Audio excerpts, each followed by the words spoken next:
महाराज जी क्या घर में शंकर जी का शिवलिंग रख सकते हैं? रख सकते हो, मना नहीं है। जिसके घर में शंकर का शिवलिंग रहता है उसके घर में कभी बड़ा रोग प्रवेश नहीं करता। शंकर का शिवलिंग हो, पर शिवलिंग का भी प्रमाण है साहब।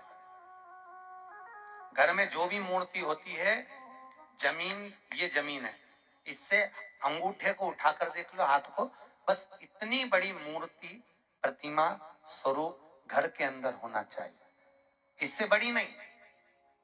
क्योंकि बच्चा जितना छोटा होता है उसको उतनी व्यवस्था कम करना पड़ती है।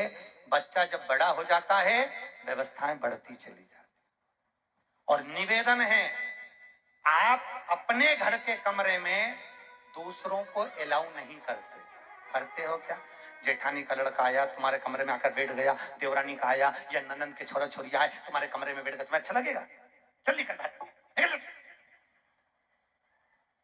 अपने कमरे में तो बच्चे कहते हम कहां जाए, दादी के कमरे में जा। क्योंकि बेचारी दादी का कमरा तो पंचायती।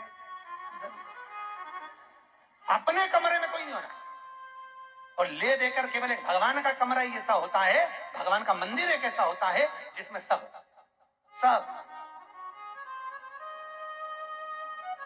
तीर्थ करने गई। कहां? रामेश्वर। गणेश जी भगवान शंकर से बोले पिताजी फिर तीर्थ गई है। शंकर जी बोले बेटा खसक के बैठ जा, पकड़ के लाती होगी। तीरथ गई, वहां से रामेश्वर जी को ले आई, फिर बद्रीनाथ गई, वहां से पकड़ लाई, द्वारका गई, वहां से ले आई। इतना सारा देवी देवता एक ही मंदिर में, सारा पितर देव, ये देव वो देव सब बैठा, बेचारा ये सब खसकाया बैठा। इतना सा तो मंदिर, उसमें भी ये सब फंसाया बैठा। और उसी में पानी का लोटा, उसी में जल सब रख गई, और मालूम पड़े वो लोटा भी लुढ़क गया, सब गीला हो गए। गणेश जी ने कहा पिताजी पूरे गीला हो गए। शंकर भगवान बोले बेटा अब तो आरती करके गई, कल ही आएगी। अब तो गई, और सुबह से आई, इतनी सी शक्कर लिए, इतनी सी कटोरी में, और आरती भी कर रही शक्कर धर के, और दिया हाथ में, और इधर हाथ में घंटी, तन मन धन सब कुछ तेरा, मुंह से बोल रही तेरा, ऊपर से दिखा रही ठेंगा, समझना मत ही तेरा, समझना नहीं तेरा।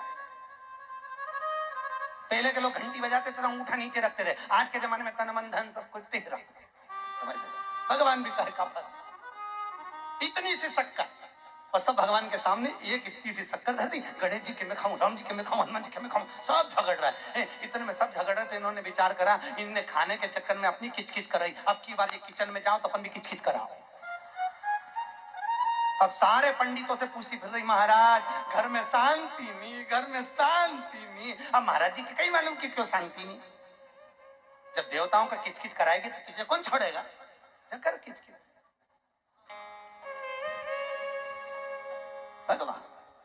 और बचा कुचा था तो वो दिवाली दशहरा आया, जन्माष्टमी आई, इतना सारा भगवान के थाली में रख के अचार लेके पीट गई, आज तो जन्माष्टमी है। और बच्चा कुचा तो पाउडर लिए, कौन सा पीताम्बरी, उससे झगड़, ऐसा रगड़ूंगी पूरा साफ हो जाएगा। और जन्माष्टमी के दिन ऐसा रगड़ा, भगवान कह रहे राधा आज मेरा जन्मदिन और ये मुझे घस रही। भगवान बोले अब घस लेने दे। राधा जी बोली कोई बात नहीं, बाद में मैं उपटन लगा दूंगी प्रभु, अब इसका जन्मदिन आने, जैसी करनी वैसी भरनी। अब खुद का जन्मदिन आया, शादी की सालगिरह आई, पति के साथ जा रही थी मंदिर में दर्शन करने, स्पीड ब्रेकर पे से ऐसी फिकाई, सब दूर से घस आई। 4 दिन तक हॉस्पिटल में पड़ी रही, सब मिलने आए, जी कैसे हो गया? मेरा तो बताओ, मंदिर जा रही थी और घिसा गई। भगवान बोले तूने मेरे जन्मदिन पे घसा, तेरे जन्मदिन में मैंने घसा, हिसाब बना और घस ले।